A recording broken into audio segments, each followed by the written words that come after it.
Ano, kailangan mo lumapit kasi Nak, Hindi ka ano yan, Lu. hindi ka naman plants. Pabait yan, Lu. Nak, ilapit mo naman. Pwede?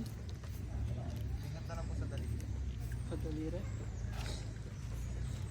Daliri lang. Kamay po. Kamay mo. Bakit baka maano niya?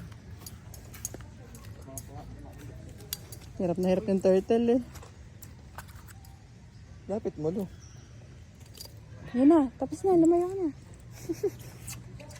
Parang favorite nila ang cactus. Yes, sir. Kasi bukod po sa may makakain na po sila, may tubig pa po. Mutot. Mutod. Ay, may lumabas na naman dalawa. Tingnan bagay niya maglakad, di ba na? Oh. Ba't ka matatakot dyan? Ang dami ano. Ah? Sarap sila sa ganyan. Ulam. Ng mami na. Dexter. May dalawa pa pala doon. Lalim siguro yan, tito.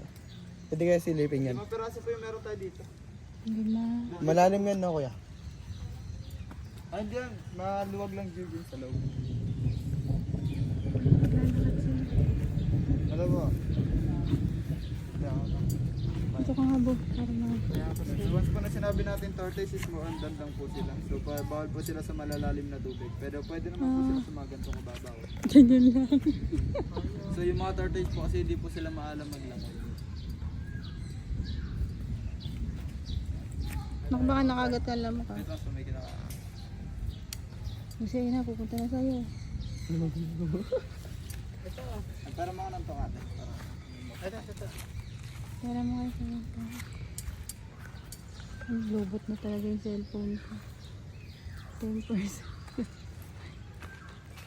Sa pa daw, Lu. Ay naman yan si Baxter. Gutom Kala ko siya. Dexter kanina. Becky mo.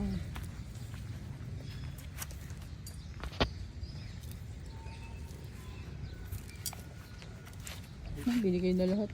Ayun pa na ko. May naiwan. Ikaw mga ando, no? Wag daw yung Huwag lang po ulo. kakatukan, sir. Kasi kahit matigas po yan. Ay, ko anak nalaglag. Nagbabibrate po sa loob. Ayun, kukunin na. Yung shell po kasi nila is nakarekta po sa Ayaw mo na? ng katawan po.